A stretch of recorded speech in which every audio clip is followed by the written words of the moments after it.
जब तुम प्रभु के सन्मुख होगे तो तुम देखना तुम्हारा उत्साह बढ़ेगा। कभी कभी सत्संग में कहते हैं कि अब उस आनंद की उमंग को कैसे बताएं। ऐसा समझ लो जैसे किसी का ब्याह तय हो गया हो संसारी पुरुष का, और उसके मनोनुकूल पत्नी मिल गई हो, और कितना फूला फूला घूमे। या माँ के इकलौते बेटे का ब्याह हो, फिर वो कैसे फूली फूली सबका स्वागत आनंद।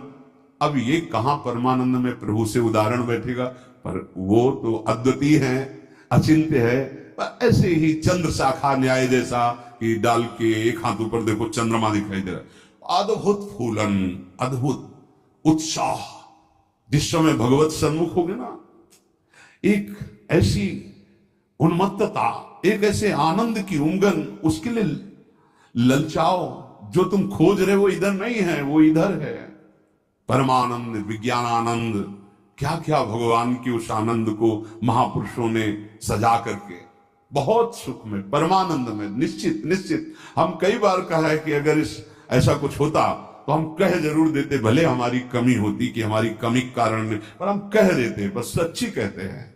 ओ उसी आनंद का ये जितना ये आनंद का जो क्षेत्र माना गया शरीर है, भोग है, इसकी तो दशा देख रहे हो। आनंद का स्वरूप प्रभु में।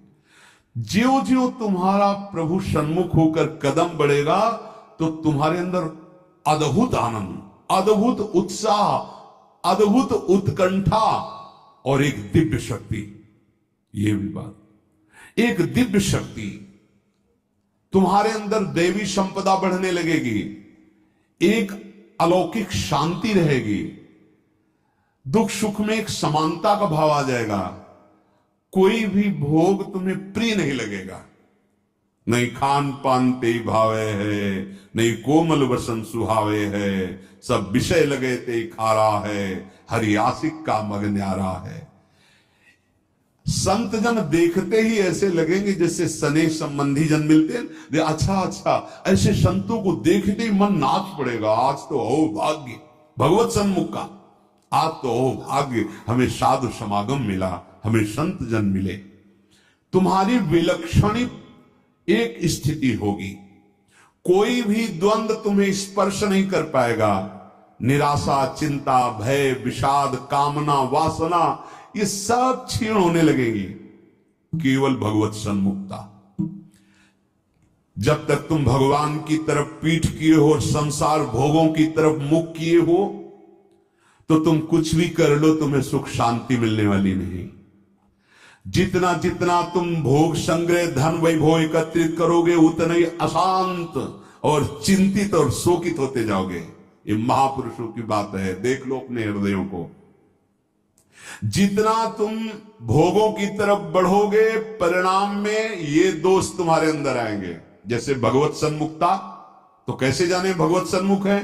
तो बोले जीव ही तुम भगवत सन्मुख होगे तो तुम्हारा एक एक क्षण नवीन उत्साह, नवीन उत्कंठा, दिव्य शक्ति और दैवी संपदा, शांति, समता, वैराग्य, प्रेम और संतों को देखकर अपार सुख। ऐसा ये भगवत सन्मुखता का लक्षण। अब यहां बता रहे, चाहे जितना तुम धन वैभव भोग एकत्रित कर लो, भगवत विमुख हो, तुम्हें कभी सुख शांति नहीं मिल सकती। भगवत विमुख का लक्षण क्या है? भय, विषाद, चिंता, राग, द्वेष, वैर, अशांति, द्रोह, दंभ, पाखंड, परिग्रह, हिंसा, कामना, वासना, ममता, दुर्गुण, दुर्विचार, भयानक दुख, ये भगवत विमुख के लक्षण है। जो भगवत सन्मुख होता है, एक भी उनके हृदय में नहीं होते। ये जाचो जाचो, अंदर जाचो। भगवत विमुक्ता का लक्षण, मूल लक्षण, भोगों में सुख है, इसी में सारे दोष बैठे हुए हैं। और जहां भगवत सन्मुख हुए, तहां तुम्हारा प्रतिपल नवीन उत्साह, नवीन उत्कंठा, दिव्य शक्ति, दैवी संपदा, शांति, समता, वैराग्य, प्रेम, समस्त द्वंद्वों से छूट करके एक अद्भुत आनंद और संत समागम जीवन बन जाएगा। देखो राधा बाबा पूर्ण महापुरुष हैं, कोई उनको जानना थोड़ी साधन साध्य के विषय में, पर आप को ध्यान होगा जब ऋषिकेश में उनके गांठों में बहुत दर्द वात रोग के कारण, तो वो अपने निजी जन से कह रहे थे भाई मुझे सत्संग में पहुंचा दो। वो सेवा करते करते शायद श्रमित हो गए होंगे या जो भी, तो उन्होंने बाबा की इस बात का सपोर्ट नहीं किया। बहुत बार कहने पर बाबा कहा कि आप ये जानते हो कि हम जा ही नहीं पाएंगे। उन्होंने कहा आप जा ही नहीं पाओगे क्योंकि आपकी गांठ, बोले ऐसा नहीं। फिर जो बाबा ने अंदर बात की, वो जो लिखा था कि भगवान श्री कृष्ण से प्रार्थना की कि प्रीतम मुझे इतनी सामर्थ्य केवल दे दो कि जहां से सत्संग सुनाई देता वहां तक मैं पहुंच जाऊं, और एक बांस डंडा उठाया और बाबा घसीटते हुए वहां गए। इस बात का बहुत प्रभाव पड़ा हृदय में कि इनको कोई साधन साध्य विषय अब जानकारी की आवश्यकता नहीं, पूर्ण महापुरुष है, संपूर्ण है, उनमें कोई भी, लेकिन ऐसे महापुरुष होते हुए सत्संग की इतनी प्रियता। वो देखो लिखा है साधु सम, एकदम आनंदित हो गए कि आज तो मुझे साधु समागम मिला। ये भगवत सन्मुख का लक्षण, विमुख का नहीं, भगवत सन्मुख का लक्षण। तो हम अपने को जबरदस्ती मुख मोड़ना होगा।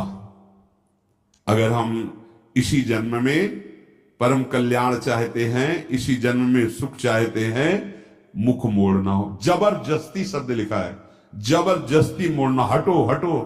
जैसे ये ना कि अब जिस तुम कगार पे खड़े हो, भारी दरार पड़ गई है, जबरदस्ती हटो नहीं तो गिरने वाले हो, धारा में तुम बह जाओगे, डूब जाओगे। ऐसे ही तुम्हारी वही दशा है जैसे हरी हरी घास खा रहा है बकरा और बकरी से सहवास कर रहा है और बड़ा सुख का अनुभव कर रहा है, पर वो कसाईवाड़े में बंद है। वो ये नहीं जान रहा कि अब की नंबर हमारा आ रहा है गड़ा सा चलने का, वो नहीं जान पा रहा है।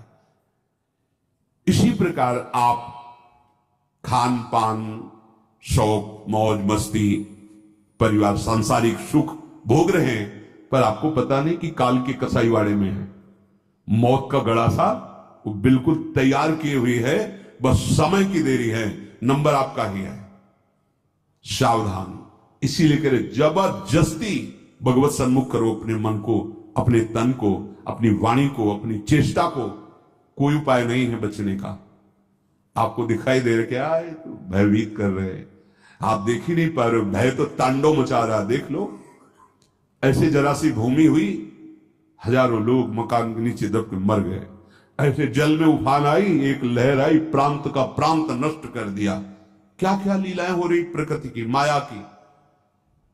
हमारा भी तो नंबर आएगा ना, कोई न कोई तो आएगा, काल का रूप, कहीं ना कहीं कोई रोग, कोई घटना, कोई, और हम मस्त हैं जैसे बकरा हरी हरी घास खा रहा है, ऐसा ऐसा उसको लग रहा है हम बड़े सुखी, ये पता नहीं अगला नंबर हमारा है।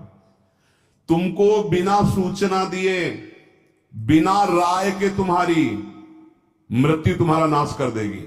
मृत्यु किसी से राय लेती क्या कि अब हमारी प्रार्थना स्वीकार करें, हम अपना काम शुरू करें, यदि आपकी आज्ञा हो? ऐसा नहीं। अगर ऐसा हो तो कोई तैयार नहीं होगा, कोई नहीं तैयार होगा। बिना आपको सूचना दिए, बिना आपकी राय के वो आपका नाश कर देगी मृत्यु। इसलिए वो सहसा आप पर आक्रमण करेगी, उसके पहले आप सावधान हो जाओ। अब वो कब करेगी कुछ पता नहीं है, इसलिए आपको अभी से इसी सेकंड से सावधानी करनी है। क्या? एक एक वृत्ति को कृष्णाकार कर दो, प्रियालाल के चरणों में लगा दो। बुद्धिमान उपासक सावधान, तुम्हारी जन्म के साथ ही मृत्यु पैदा हो चुकी तुम्हारी। कितने अनुभवी महापुरुष कह रहे सावधान, जब तुम्हारा जन्म हुआ था उसी समय तुम्हारी मृत्यु भी पैदा हो गई है। बस तुम्हारे साथ चल रही मृत्यु अवसर देख रही है, समय देख रही है, जहां पूरा हुआ वो अपना काम कर देगी। इसलिए प्रतिक्षण तू मृत्यु की दृष्टि में है, शिकार बिल्कुल लक्ष्य पे है। मृत्यु का अंतिम स्पर्श तुम्हारा सर्वनाश कर देगा। शरीर, रुपया, पैसा, कामना, घर, मकान, पद, पदवी, सब। अतः तुम कुछ ऐसा करो जिससे मृत्यु शरीर पर प्रभाव पड़े, आप पर नहीं। आप कर्ता भोक्ता भाव में, इसलिए आप पर प्रभाव पड़ता है। वो क्या है? इस चक्र से सदा छूट जाने के लिए एकमात्र सब ग्रंथ, सब संतों, सब पंथ का निर्णय है सतत भगवत भजन, सतत भगवत चिंतन, प्रभु के आश्रित होकर प्रभु का भजन। एक छोटी सी वस्तु जब भाव में भरकर आप प्रभु को समर्पित करते हैं तो प्रभु से बहुत बड़ी मान लेते हैं। हमारे प्रभु का स्वभाव ऐसा है। पत्रम पुष्पम फलम तोयम ये में भक्ता प्रति। देखो नाशवान वस्तु है ना। अगर एक चुल्लू जल भगवद अर्पण कर दिया, भगवान उतने में प्रसन्न हो रहे हैं। एक तुलसी दल ले लिया, एक फूल ले लिया, कोई फल ले लिया, और भगवान भाव में भरकर कहते हैं अशनामी, मैं उसे खा लेता हूं। जैसे फूल सूंघने की वस्तु है, पर भगवान कर मैं पा लेता हूं, पत्ता पा लेता हूं, जल पा लेता हूं, फल पा लेता हूं। पत्रम पुष्पम फलम तोयम ये में भक्त्या, भक्ति भाव से जो भक्त अर्पित कर देता है, भगवान कहते हैं मैं उसे पा लेता हूं, वो शाश्वत हो गई।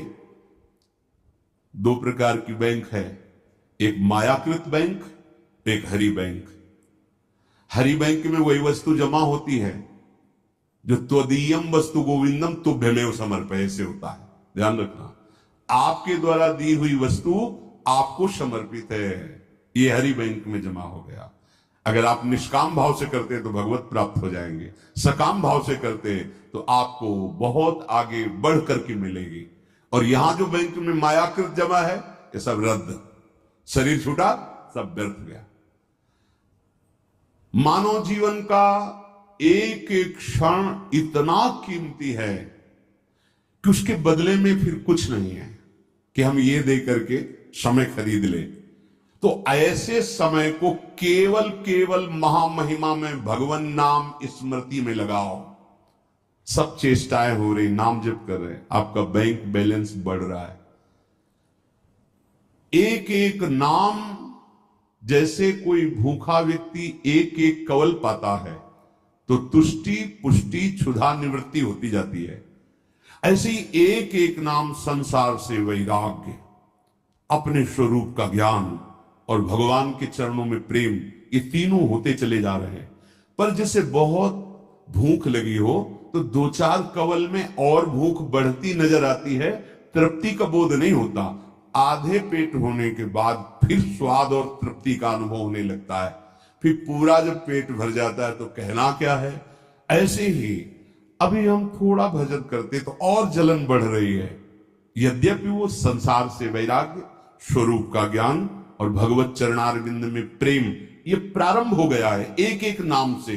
पर जब आप 24 घंटे में कम से कम 12 घंटे का ऐसा अभ्यास बने कि हम भगवत स्मरण प्राण, तो आधा पेट मानो हुए, फिर आपको स्वाद मिलने लगेगा, अनर्थ की निवृत्ति होते ही आनंद का स्फुरण होने लगेगा।